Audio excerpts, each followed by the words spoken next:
അപ്പഴേ നീ മറക്കണ്ട, ഈ മരുന്ന് രാത്രി കിടക്കണേന് മുൻപ് തേനില് ചേർത്ത് കഴിക്കണം, രണ്ടാളും. കുഴപ്പമൊന്നുമില്ലല്ലോടി. എന്ത് കുഴപ്പം? ഈ മരുന്നിനൊരു താമരമൊട്ടിന് വേണ്ടി ഞാൻ പെട്ട പാട്. പണ്ടേ താളിയോല ഗ്രന്ഥങ്ങൾ നോക്കി പഠിച്ച് വലിയ മുത്തശ്ശനുണ്ടാക്കി കൊടുത്ത മരുന്നായത്. എന്നിട്ടെന്താ, മുത്തശ്ശി 9 പെറ്റു. 9? എനിക്ക് അത്ര ഇതും വേണ്ട.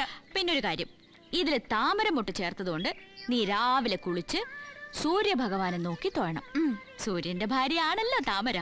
പിന്നെ ലക്ഷ്മിക്കുട്ടിയുടെ വാല് കൊണ്ടൊരു ആനവാൽ മോതിരം, ഇത് നീ എപ്പോഴും കയ്യിൽ അണിഞ്ഞിട്ടുണ്ടാവണം.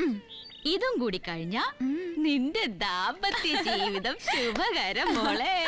പിന്നെ മാടമ്പിയില് പുതിയൊരാൾ വന്നു കേട്ടു. ഒരു സാൻ ഫ്രാൻസിസ്കോ മുട്ടുമടക്കിന്നും കേട്ടു. ആര്? ഞാനോ? എന്റെ അടുത്ത് കളിച്ചാലുണ്ടല്ലോ, താമരമൊട്ടും തൊട്ടാവാടിയും കൂടി അരച്ച ഒരു പ്രയോഗമുണ്ട്. ഒടിഞ്ഞു കുത്തി എന്റെ പുറകെ നടക്കും. ഊത്ത താമരത്തണ്ട് തേടി വിളിക്കുന്നു.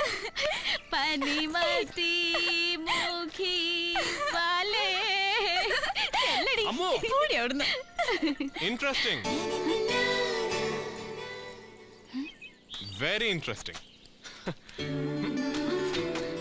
Fantastic. താമര, തണ്ടൊടിഞ്ഞ താമര.